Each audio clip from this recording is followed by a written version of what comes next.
Okay, we're continuing with the book here, Holy Grail of Wisdom Quotes by me, Pete Rogers, alphabetical order. This is William Pitt the Younger. So he was called Pitt the Younger because his father, William Pitt, had also been Prime Minister of England, and he is William Pitt the Elder. Edmund Burke, the great member of Parliament from Ireland, had said, about him speaking like his father. He said he's not just a chip off the old block. He is the block itself, just like his father. And what I like about him is a couple things. He's very erudite, very eloquent, and he also, tried to make things better between England and Ireland. He was blocked by the King of England and some others, but he did try to make things better, so I appreciate that. And, we had great, brilliant men back in those days, okay? The guys running, the USA, the founding fathers, are the greatest founding fathers of any country ever in the history of the world, okay? And that's saying something, okay? Whereas nowadays, you look around, it's like the average IQ of a college student, they say, has dropped like 14 points. They're stupider than ever. The college professors are a bunch of stupid idiots. And I say that with a lot of experience. A lot of young people come to me for tutoring or to ask me questions about college. And you should hear the stories they say to me. At schools, and these are some of the most famous schools in the United States, they tell me their English professor is a transsexual, and the students have to always use the proper pronouns. And if they use the wrong pronoun for one of these LGBTQ things, this is in an Ivy League level college English writing class. If they use the wrong pronoun, their grade gets lowered. Okay?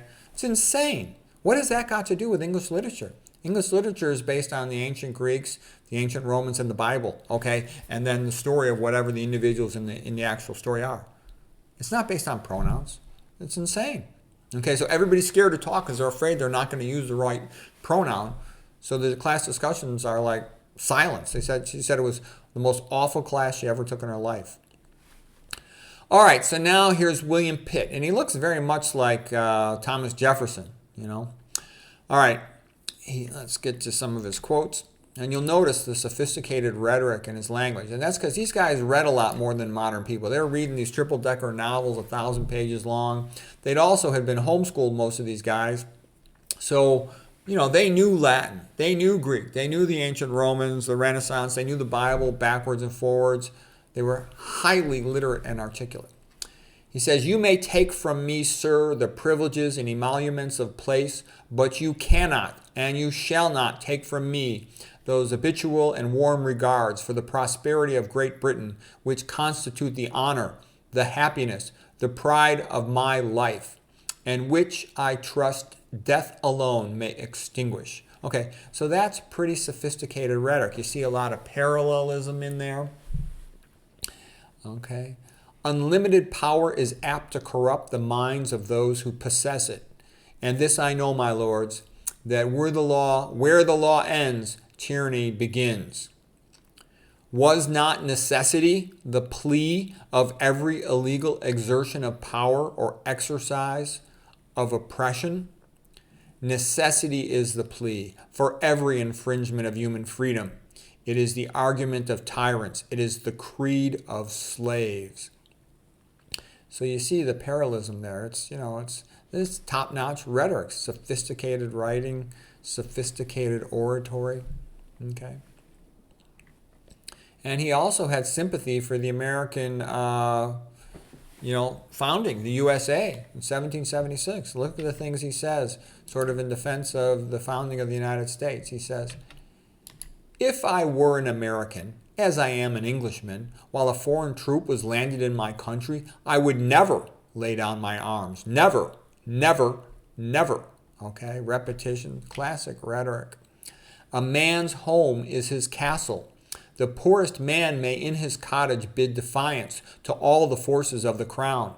It may be frail, its roof may shake, the wind may blow through it, the storm may enter, the rain may enter, but the King of England may not enter.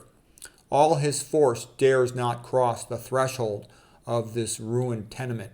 Yeah, so that's nice. Respect for the citizen of England. Not a lot of respect for the Ireland, but Pitt had more than the other members of Parliament and the king. Okay, Pitt continues. Trade increases the wealth and glory of a country, but its real strength and stamina are to be looked for among the cultivators of the land. Yeah, respect for the farmers. He sounds totally like Thomas Jefferson. William Pitt, speaking now to Edmund Burke, the guy from Ireland, member of Parliament from Ireland. He says, Mr. Burke, never fear. Depend on it that we shall go on as we are until the day of judgment. Edmund Burke, very likely, sir, and it is the day of no judgment that I am afraid of. Okay, so now William Pitt is talking about Napoleon. You got to remember he was prime minister at the time when Napoleon was in full force in France. You know, they're nearby across the channel, potential opponent, and later on there was war between France and England. So the question is, should they disarm in the face of the powerful France or what? And so here is what Mr. Pitt had to say about that in all his eloquence. On what grounds are we to be convinced that Napoleon has an interest in concluding and observing a solid and permanent pacification?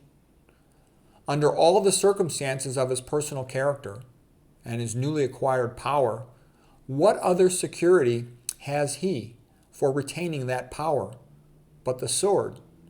His hold upon France is the sword, and he has no other. Is he connected with the soil, or with the habits, the affections, or the prejudices of the country? He is a stranger, a foreigner, and an usurper. He unites in his person everything that a pure Republican must detest, everything that an enraged Jacobin has abjured, everything that a sincere and faithful royalist must feel as an insult. If he is opposed at any time in his career, what is his appeal? He appeals to his fortune, in other words, to his army and his sword. Placing then his whole reliance upon military support, can he afford to let his military renown pass away, to let his laurels wither, to let the memory of his achievements sink into obscurity? Is it certain that with his army confined within France and restrained from inroads upon her neighbors, that he can maintain at his devotion a force sufficiently numerous to support his power? Having no object but the possession of absolute dominion, no passion but military glory, is it certain that he can feel such an interest in permanent peace as would justify us in laying down our arms, reducing our expense, and relinquishing our means of security on the faith of his engagements? So this is very strong rhetoric. I mean, he's building up all these rhetorical questions saying, isn't it obvious that we must remain ready that Napoleon will attack us and that we will be at war with France? Okay, but it's a very sophisticated way of speaking. Okay, this is highly evolved, sophisticated oratory. So anyways, I hope you found that interesting.